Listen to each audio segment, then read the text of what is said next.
Welcome to Drawliper channel, and in today's video I'm going to show you how to enable picture color mode in your Android phone. Now the first thing you have to do is open up your settings app.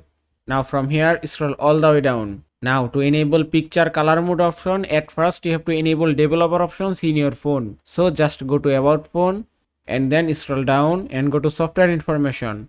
From here you can find build number. Now to enable developer options, you have to just tap on 7 times on build number. So just do it 1, 2, 3, 4, 5, 6 and 7. Then you have to draw your current pin or pattern and it's done. Now just go back. You can see developer options has been enabled successfully. So just open the settings. From here scroll down.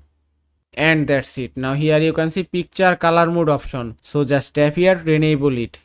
And it's done. And that is how you can enable picture color mode in your Android phone. I hope this video was helpful. If it was, please give it a thumbs up and don't forget to subscribe.